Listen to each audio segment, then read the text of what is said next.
8:22 is the time now. Caring for a newborn baby has traditionally been seen as a mother's role, but a new law allowing parents to share time off work could change all that. Surveys suggest that most of us think childcare should be shared equally. Fewer than 1 in 10 new fathers, though, plan to take more than the standard 2 weeks paternity leave.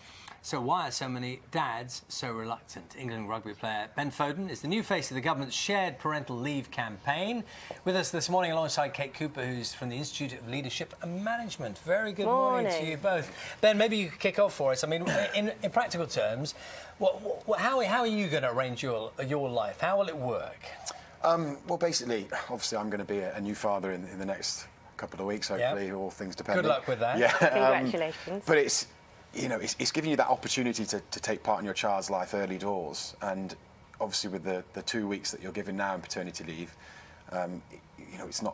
it's not really making any sense. The 2 weeks is usually spent with family coming around, and that's all the help they need, and then you have to go off. And for me, I'm lucky enough that I work in a job where my days are quite short. I work from 9 till 3, and then I'm back home and I can help out, and so I'm pretty lucky in that respect. But I just think that creating opportunity for men who work those long-hour days to have a big part in their children's life at the beginning is very important, and making sure they're aware that they can take that paternity leave from the 5th of April. It's interesting, Kate, isn't it? I mean, of course, there are women who also work long hours, and it's something that women have had to think about a lot, about how much time to take out of work to nurture the family, but also to not neglect their careers. And for companies, for bosses, how easy is it for them to offer that flexibility? Well, there's a perception that employers either are not supportive or actively against men taking paternity leave. And I think this is most evidenced by 40% of managers, male managers, don't take any time off at all following the birth of a child. So they're not setting by example, so they're they're making it easier for a good role model. And the message is, actually, we don't really think it's a good idea. The more senior the manager, the more inclined they are to see the leave as disruptive, and with all the problems that any sort of extended period of leave gives an organisation in terms of replacement, disruption to workflow, relationships.